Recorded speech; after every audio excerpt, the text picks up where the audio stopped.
आज हम क्रिकेट की दुनिया से कुछ ऐसे आदादो-शुमार पर बात कर रहे हैं जिन्होंने सबको हैरान कर दिया है। खास तौर पर पिछले कुछ अरसे में। जी, हमारे पास दो अहम मौज़ूआत हैं। पहला, ट्राई नेशन सीरीज में एक अहम शिकस्त के बाद पाकिस्तान की T20 रैंकिंग पर क्या असर पड़ा, और दूसरा जो असल में ज्यादा दिलचस्प है वो है बाबर आजम की फॉर्म में गिरावट। और ये कोई मामूली गिरावट नहीं है। तो चले इन नंबर्स में छुपी कहानी को समझते हैं। बिल्कुल, क्योंकि ये सिर्फ एक मैच हारने या एक खिलाड़ी के खराब फॉर्म की बात नहीं है।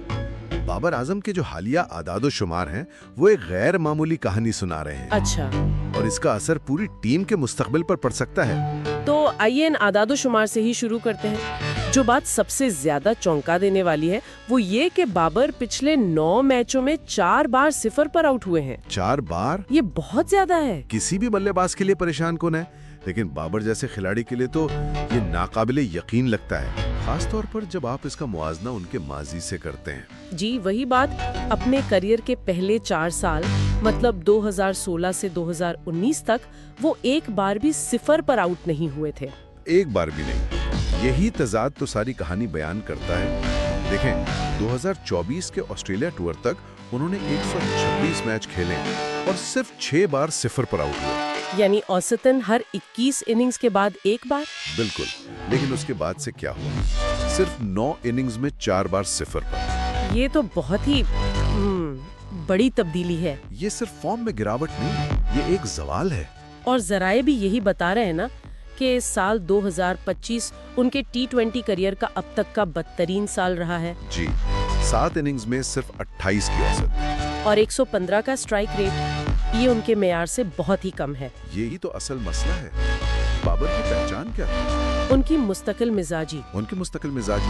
क्रीज पर ठहरने की सलाहियत। वो टीम की चट्टान थे। सही। लेकिन जब आपकी सबसे बड़ी ताकत ही कमजोर पड़ जाए तो ये सिर्फ रन्स का मामला नहीं रहता। तो इसका असर पूरी टीम के एतमाद पर पड़ता होगा। यकीनन ड्रेसिंग रूम में एक गैर यकीनी की फिजा पैदा हो जाती है। अच्छा, तो इस इनफरादी कारकर्दगी से टीम पर क्या असर पड़ा, खास तौर पर T20 रैंकिंग के हवाले से? उसने बड़ाए रास्त मुतासिर किया। पाकिस्तान के पास तो वेस्ट इंडीज से 6ठी पोजीशन छीनने का बहुत अच्छा मौका था। बेहतरीन मौका था, लेकिन श्रीलंका से शिकस्त की वजह से उन्होंने ये मौका गवा दिया। एक रेटिंग पॉइंट भी कम होकर 234 रह गया। मतलब वो 7वीं पोजीशन पर ही रह गए। वहीं फंस गए। बिल्कुल। अब अगर वो फाइनल जीत भी जाएं, तो सिर्फ अपना खोया हुआ पॉइंट वापस मिलेगा, रैंकिंग बेहतर नहीं होगी। यानी अगर वो पिछला मैच और फाइनल दोनों जीत जाते तो ना सिर्फ पॉइंट्स बढ़ते बल्कि वो दुनिया की टॉप 6 टीमों में वापस आ जाते। तो ये एक बहुत बड़ा मौका था जो गवा दिया गया। बिल्कुल, और ये एक स्ट्रेटेजिक नुकसान भी है। तो आज की गुफ्तगू का खुलासा ये है कि एक तरफ बाबर आजम की फॉर्म में एक गैर मामूली गिरावट नजर आ रही है, जी, जो सिर्फ आदादो शुमार की नहीं बल्कि शायद तकनीकी भी है। और दूसरी तरफ टीम की रैंकिंग में तरक्की का एक अहम मौका हाथ से निकल गया।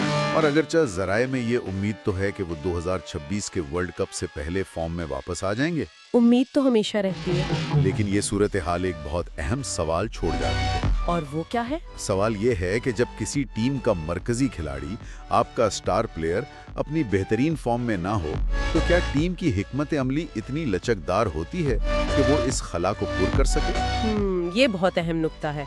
या क्या हम एक ऐसे निजाम पर इन्हिसार कर रहे हैं जो एक सतून के कमजोर पड़ते ही गिर सकता है? यानी किसी एक खिलाड़ी पर इन्हिसार के बजाय पूरी टीम की मजमूई ताकत की अहमियत यहाँ वाज़ेह होती है। बिल्कुल, और यही वो सोच है जिस पर गौर करने की जरूरत है।